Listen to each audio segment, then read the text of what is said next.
Graham Rawlins with our midweek edition of News Geelong. The Surf Coast Shire and Bells Beach provide continued tourist attractions and the Protect Bell Beach campaign underway, while the Geelong Businesswomen's Breakfast highlighted the continued growth of women in our business leadership group. From the world of Geelong sport, Mitch Scoop Cleary updates us with the latest, while from the weather world we'll bring you the Geelong and Surf Coast area weather forecast expected over the next 6 days. Protecting Bells Beach and visiting the magnificence of the Surf Coast region and its many attractions is another action plan to be implemented in July 2012. Ian Nichols has the story. For the Surf Coast, Bells Beach, and you're dealing with problems related to buses and the numbers of tourists, and of course you'd like a lot of them to also visit our surf world, which is well worth a look, perhaps a start to the experience. Exactly right. Look, the Surf Coast has fantastic coastal beaches and views, and not only in summer but during the winter, you know, people flock down here to have a look, particularly international tourists. And part of that experience, I think, is to come to Surf World, see the history of how surfing developed down here from the early 1950s and 60s by going and actually seeing where the surfing actually takes place. So we're trying to make it a package of history and visual aspects in regards to tourism and the beaches down here.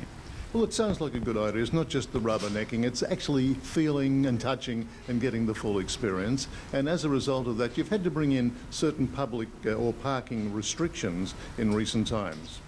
Look, it was a state government policy to where Crown land is used by commercial operators, that they made a decision and a policy that those operators needed to pay some sort of fee. As the managers of that Crown land, the Surf Coast Shire was required to do that, and we're trying to make a balance between ensuring that operators and visitors can still come to these iconic places, and we can also obtain some sort of fee, and that fee can then go back into enhancing the area and ensuring environmental ability of the area. Yeah, it's a fine balance, isn't it? I mean, you've got the surfers who've, it's been their territory for so long, and you've got tourists who just want to be part of the action, so you've got to find a way to please everybody here. Not easy.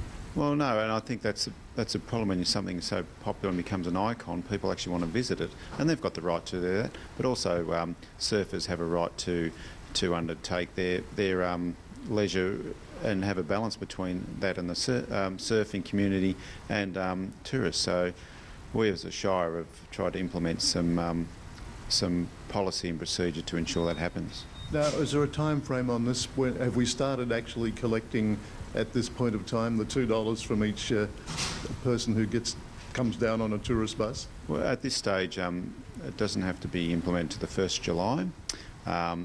There's some work to be done with our council officers and operators to undertake conditions and the times of visitation and the cost. So that's still in the process, but by the 1st July that'll be undertaken. And as you've said, any money that is recouped there will go back into developing what is a very popular usage down there. Well, I would say to maintain the status quo and ensure that the structure that's there now is maintained, and ensure that the environment is also maintained. Yeah, I mean, every year we see the Bells, the Rip Curl Pro becomes bigger and better.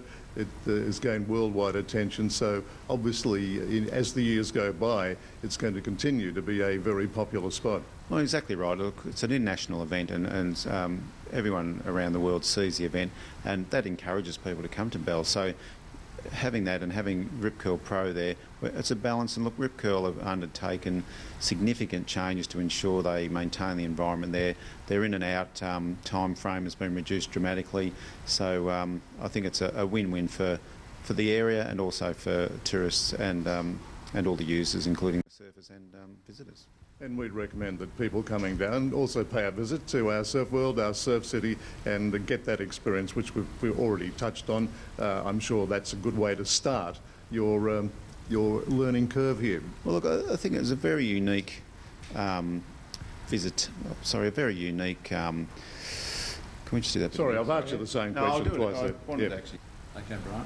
Yes, it's a very unique experience to be able to go and see history of surfing, Also, ability to go to some significant surfing retail shops, iconic, and then go and actually see in person what it's all about. And I think that's fantastic for tourists and for the Surf Coast Shire to have that ability to do both.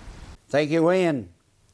Key outcomes of the Yarra Street Pier reconstruction business case has recommended the construction of a 260 metre long jetty following the alignment of the former Yarra Street Pier, capable of berthing large cruise ships and other vessels, as Debbie Meaney reports. The Yarra Street Pier business case is a $33 million development for Geelong. I spoke to Councillor John Mitchell here at the Town Hall about what it means for Geelong. I met with the Mayor, John Mitchell, today, who spoke about the Yarra Street Pier business plan. It's not only cruise ships and naval ships, but what it does, it creates a safe harbour for us to become a boating destination as well. So whilst it's based on the opportunity to have cruise ships here, which we believe is an important economic driver, and along with the naval ships as well. They haven't been in Geelong for a number of years. But other than that, we can bring the smaller boats, smaller vessels in as well. And how many numbers of ships are we talking projected? Look, we had a couple here last year, and we'd build up, over a period of time to say 15 or so. But what we want to do is we want to have one stationed here, so that's where the real economic benefit is. If you have someone stationed here, you've got to service it, you've got to equip it and everything like that. So that'll be a great economic bonus for us if that can ever happen. And the tourism aspect of having ships arrive, we had the regatta here just recently, and everyone spoke glowingly of Geelong, and and then if we get the opportunity to have the naval ships there, we know how well they spend, and they have a good time when they're here, and it gives people an opportunity from everywhere to come and look at these ships that they don't see very often. So we're talking about jobs, not only getting the project going, but also sustaining it, people coming down and having a look at these ships coming in? Yeah, we believe that, over a period of time, it'll generate, not only the jobs to build the pier and the like, but some 400 jobs into the future. And that's, that makes that industry a big employer in Geelong. And, we think that part of our strategy is around the pier, and we believe with that pier comes, the jobs. So, it's vitally important for us. And you're saying about the smaller boats, the Yacht Club is also involved? Yeah, the Yacht Club's put some $2.4 million into it, and it'll enable the biggest yachting regatta in the Southern Hemisphere to expand. It will also allow for motorcraft to come down, like the motor yachts and those types of things. Whereas at the moment we haven't got that facility available. It'll really make Geelong a boating destination. It's safe water. It's a new pier. It makes all those things far more attractive to have people come down here. Yeah. And talking about the costs, you just mentioned about the Yacht Club, the projected cost of the project? Well, the city's put in some $5 million, put aside some $5 million. The Yacht Club's put in 2.4, I think it is. And we're after about $25 million from the state government to see this as a reality. And, they have put money into a business case, and we've done the business case, and it certainly stacks up and says that, this is a viable opportunity for Geelong. What are the projected financial benefits to Geelong and Victoria? Well, we can look over the next 10 years, around $41 million for Geelong itself, and approximately $52 million for the region. So, it's a lot of money. It's quite substantial. So, it would make it a big economic driver for not only Geelong but for the region. And that's what Geelong needs, obviously, a bit of a kick in the direction, a bit more jobs. Financially secure. Yep. Oh, there's no doubt about that. Look, we have a very, very diverse economy here in Geelong, and we're very resilient. We've got a strong economic base, but this is just another part of Victoria's second city.